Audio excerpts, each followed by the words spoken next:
Welcome to Behind the Radio, Season 3.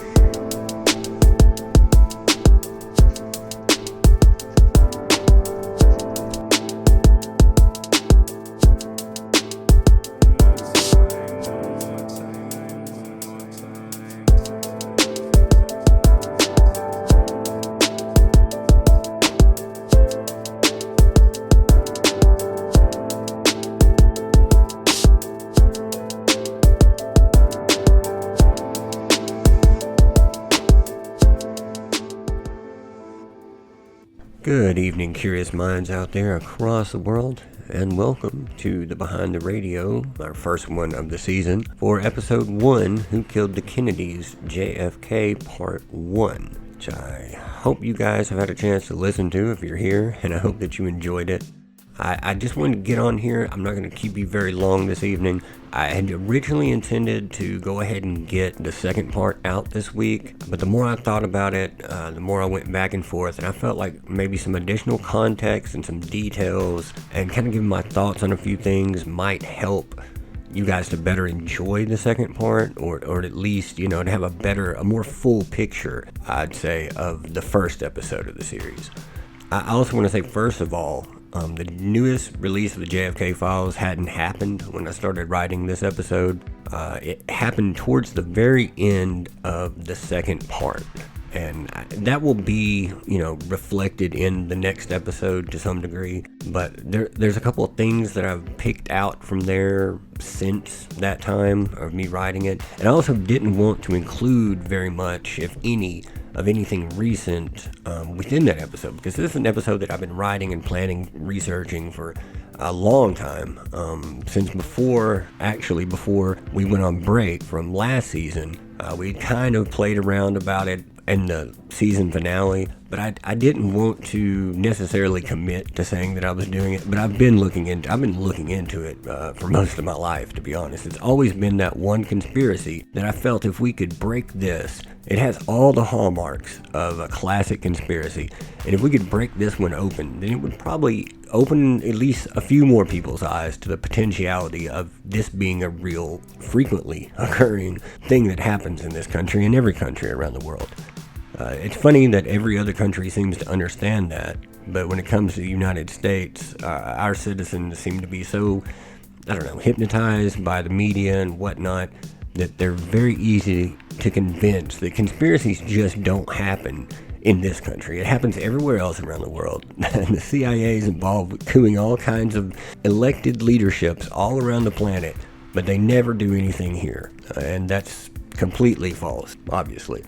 So, I guess I want to go into some of the details from this episode. All of the background information that I gave you, 100% true to the best that I was able to research and back up the claims that I made in that episode. All the LBJ stuff is mostly well known, or at least has been long associated with him.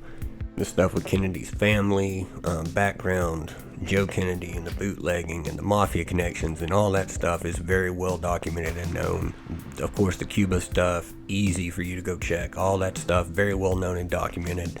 I'm trying to think of some things in that episode. I guess really it wasn't until we get into the events in Dallas of the week before and during the assassination and just after it. Then we start kind of hitting some gray areas where it's a little harder to provide definite documentation, at least, to back up some of the things that I've said in that first episode. A lot of that is definitely what I have come to believe through the research. That's where I've been led, and everything that I've found has pointed to that or reaffirmed that in my belief.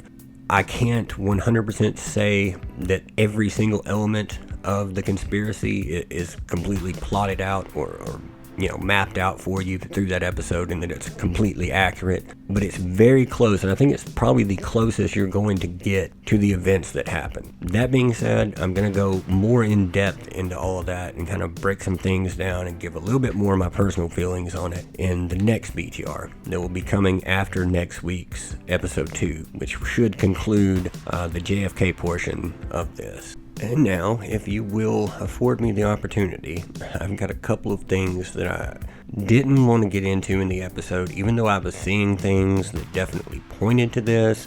The recent documentation kind of made me reassess where I was with it. And it's one of those things where I kind of had to pick my battles about which rabbit holes I chased down for the main episode.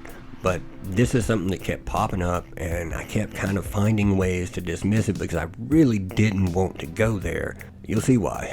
But it's kind of come to my attention more and more, and particularly in going through the most recent document dump, that it definitely played a part in the overall story. And that being Israel's nuclear program. And I don't really have a whole lot planned out as far as I've just got kind of some outlines and some ideas here. I won't be able to get into the entire story in this BTR, or it would be a very lengthy BTR. But essentially, Kennedy was concerned that Israel's nuclear program was a risk to all the neighboring countries and potentially the world after he started pushing for inspections to the Dimona nuclear facility. And this pressure began at like 61 and 62.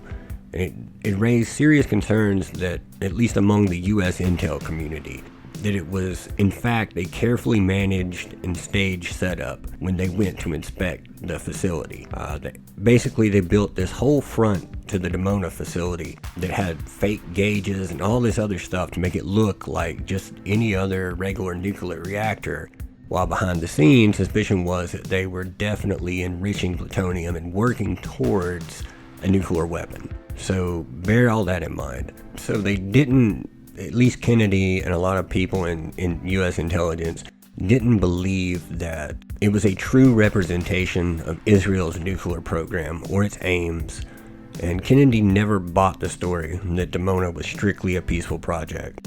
And in these recently declassified, the one that I'm talking about specifically is a national intelligence estimate on Israel. And it states that, quote, Israel may have decided to undertake a nuclear weapons program. At minimum, we believe it has decided to develop its nuclear facilities in such a way as to put it into position to develop nuclear weapons promptly should it decide to do so, end quote. And this was shortly after the first inspection happened. A little bit after that, this report came out. And this is, thus far as I know anyways, the only NIE where they actually discuss Dimona that's been fully declassified and isn't nearly entirely redacted as this one has been ever since it was first released. Israeli Prime Minister David Ben-Gurion and Kennedy had a pretty tumultuous relationship, to say the least, and they would exchange heated words on more than one occasion. Starting in April of '63, Kennedy insisted that Israeli leadership would accept biannual U.S. inspections, or I guess visits, quote unquote, in diplomatic lingo, of their Dimona nuclear complex, which is located out in the Negev Desert.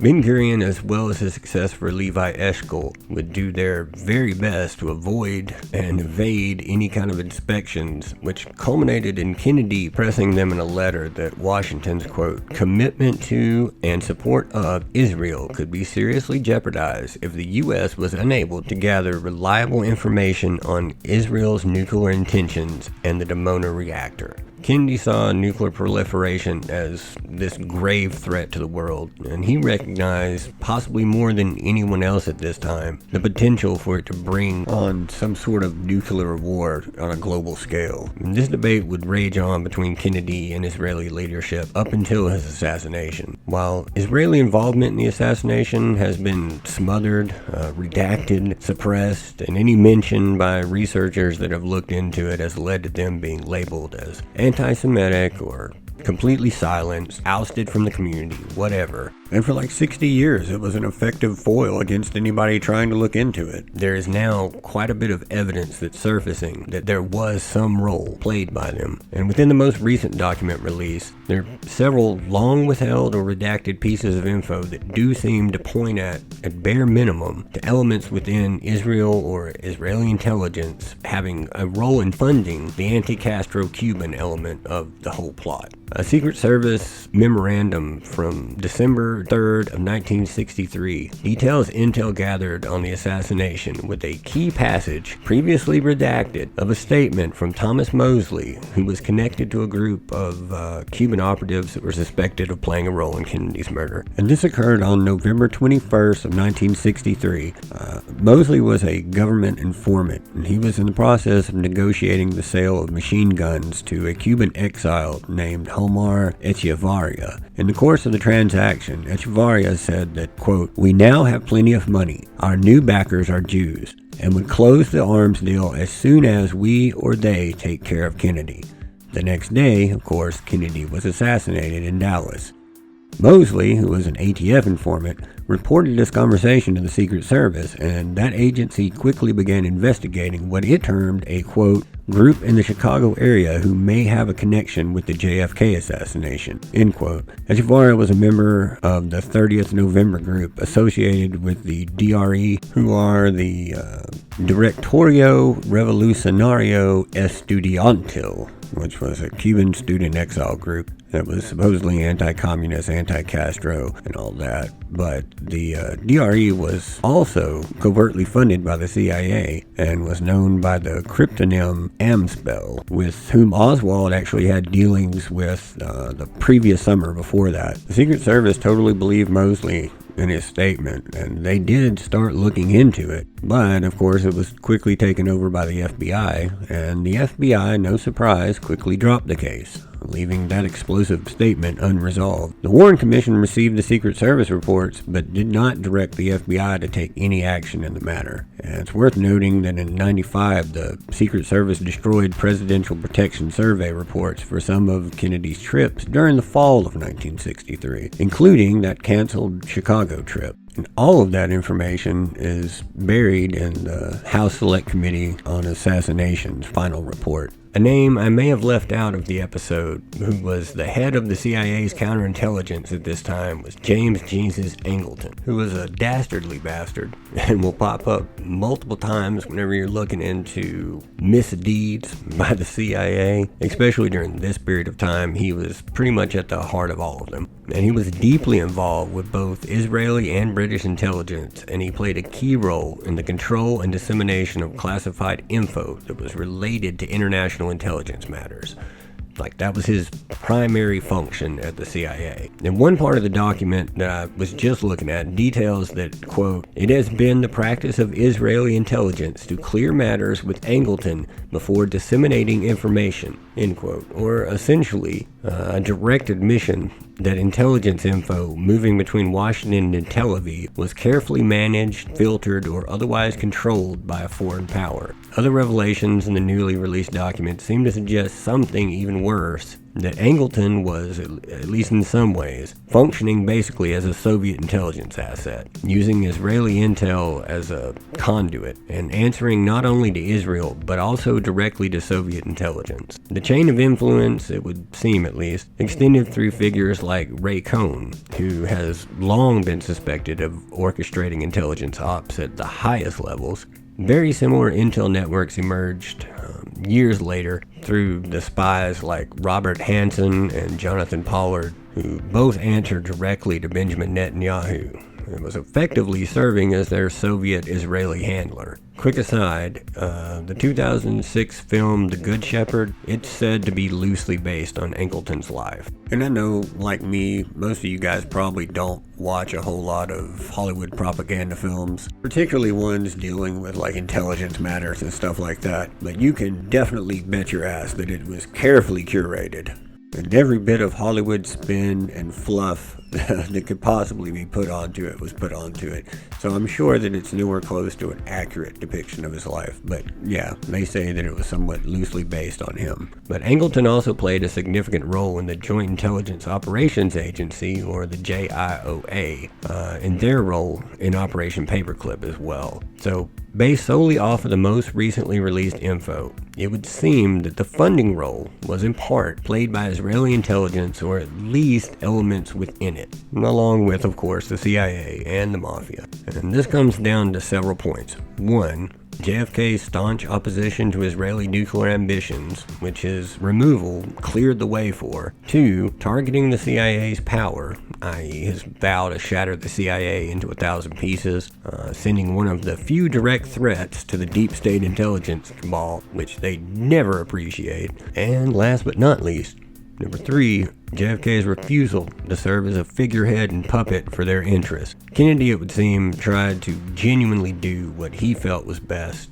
and he refused to fall in line, not through blackmail or manipulation, to serve this Zionist agenda. His death would seemingly ensure that future presidents would be far more compliant, though. Not only that, but this global intelligence op was designed to remove a leader who stood in the way of an emerging and ever-expanding world order of deep state intelligence.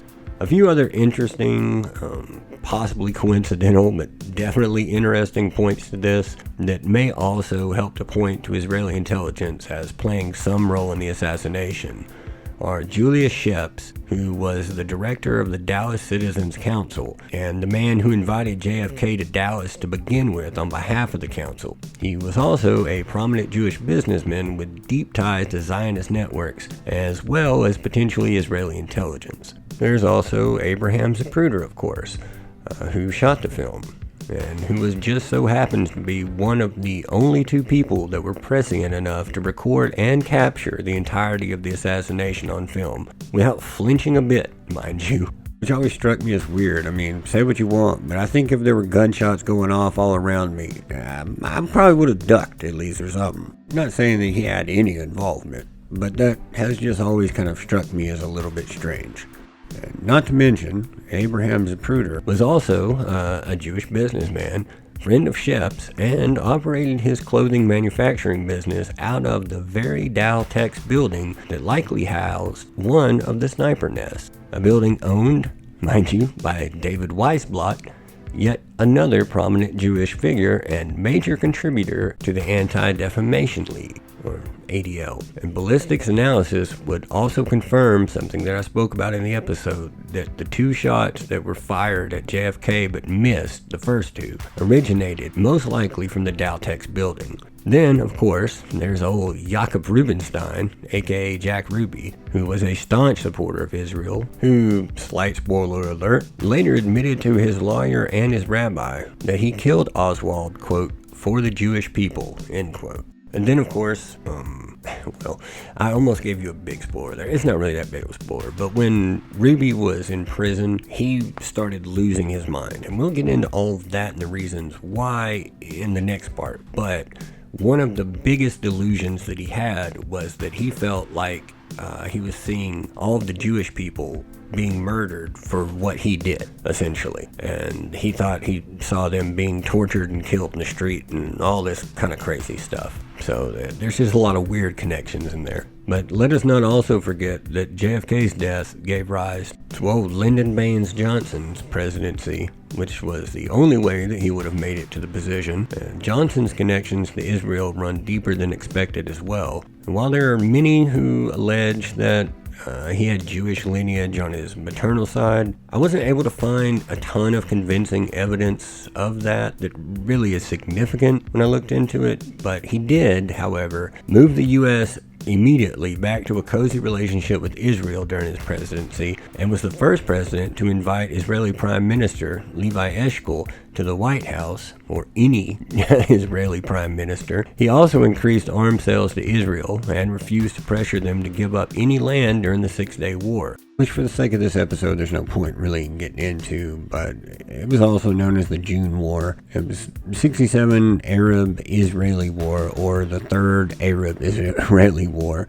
It was fought between Israel and a coalition of Arab states, mostly like Egypt, Syria, and Jordan, from June 5th to like 10th in 1967. A small caveat to the lineage question is that his great-grandparents on his mom's side, John S. Huffman and Mary Elizabeth Perrin, both do have Jewish ancestors, particularly on the mother's side, and some Jewish traditions do consider heritage to be passed down on the mother's side, or in other words, the children of a Jewish mother are considered to be Jewish as well. But as far as the records go, They all supposedly identified, at least, as being Christians. Of course, to that extent, so did LBJ, despite most of his actions kind of telling a different story. But there's just a lot of weird connections going on through there with Israeli intelligence.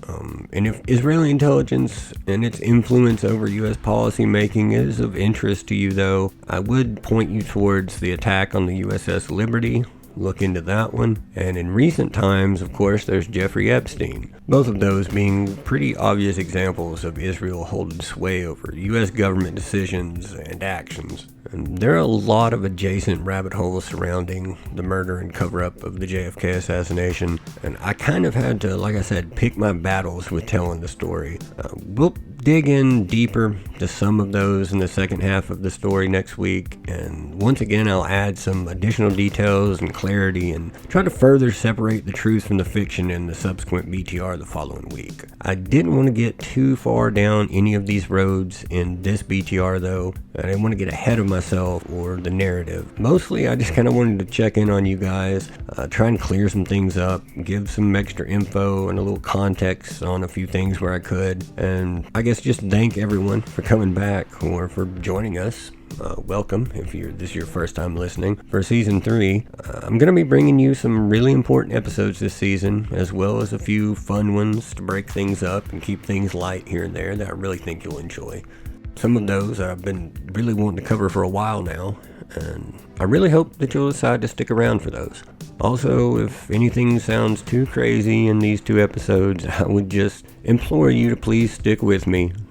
I'll be giving my thoughts more and better fleshing out what was fact and what may well be fiction, or at least in my opinion could be, or I couldn't completely verify in the follow-up BTR after the next full episode. Likewise, for things that you think I may have missed in this, if after the next BTR you still feel that I missed anything, I would love to hear it, and I welcome and encourage you guys to comment. You can do so, of course, on the Spotify page, or you can reach out through the Discord chat. That's a great place to get a quick reply from me. And like I said, I'll be glad to hear from you. If there's something that you can teach me that I don't know about this, I would love to hear about it. I love getting information, and there's so many documents. I really can't stress how big the research folder for these episodes actually is. It's more documents than I could ever hope to get through, probably in a lifetime. Especially if you factor in everything from the Warren Commission forward. There's tons and tons of documents. This most recent drop was thousands of documents, and it really didn't say much of anything, to be real. There was, like I said, some declassification of formerly redacted things about Israeli intelligence involvement and stuff like that, but it wasn't just a ton of revelatory information that everyone was hoping for. Of course, I would invite you to bear in mind that the CIA hasn't really even released any of their documents, any new documents anyway. What we got in this last document dump primarily came from the FBI and sources like that, things that were being withheld by the government previously and for various reasons, some of which we'll kind of get into in the next episode too. My point being that it's way too much for one person to try to look into, so if you've had a chance to go through this stuff or old stuff, or there's just things that you've noticed that I missed in the telling of this, which again, there's a lot of things I just had to omit or we didn't have time to get to and things like that. That goes across both of these episodes. So if it's something like that, I may know, but there's also a good chance I don't. I definitely don't know everything about this. There's way too much information for me, or I feel any one single person, unless they've dedicated an entire lifetime to it, to fully know everything that happened. So you got something like that you would like to enlighten myself or the listeners with, definitely welcome it. And that goes for any episode. If you guys have details that you think I missed about a story, about anything that I've looked into, any story that I brought you guys, I always want to hear that stuff. I never see it as a criticism, more of a critique. Any way that I can try to improve what I'm doing here, this is not a professional operation, mind you. This is me doing basically all of this. So there's things that I'm going to miss here and there, but I have this Faustian desire to learn as much as I can. Anything that I dig into, I try to get all the way to the bottom of it. I have to know things. So anytime that you can offer me information, I'm going to be very willingly accepting of it. So please feel free to do that. You can also email us, of course, clandestinradiopodcast@gmail.com. We also have a Proton email. I think it's pretty much the exact same thing, but at proton.me. And I guess that's really about it. I'm going to drop a few more documents on Facebook this week and next week and probably the week after. So keep your eyes out for those. The last time I dropped some documents on Facebook about this, some foreign information site of some sort that doesn't even have any English whatsoever in their response flagged one piece of that, which was a CIA document, for the record, unaltered, as being misinformation or appeared to be something that had previously been flagged as misinformation. This was like a Spanish page of some sort. I don't know. No clue about that, but there's a chance that you might not see those. So just be sure to swing on by the Facebook page and scroll it.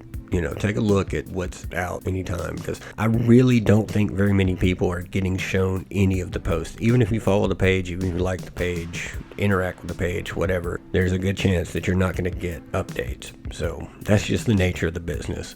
Other than that, I always recommend you go on to the Facebook page. If for no other reason, the link to the Discord chat is there in the bio, and we drop exclusives in there quite often. There's polls where you guys get to interact and kind of decide the future of things about the show, or episodes, orders, and stuff like that. So it's just a good way to interact and be a part of it. And then every single episode when they stream, I do a live listen along where I'm in there answering any kind of questions that you might have. I'll be happy to. I try to answer anything that I get from any of these sources, because I really want you guys to be a big part of this. It means a lot to me that you listen. I can't thank you enough for being a part of this. And I really want that to be an open flow of communication. I don't want to just be some guy in here talking to you guys through a mic all the time, and there's nothing that you guys are able to influence about this. That one-way conversation just doesn't seem appealing to me. But yeah, I think I've rambled on long enough at this point.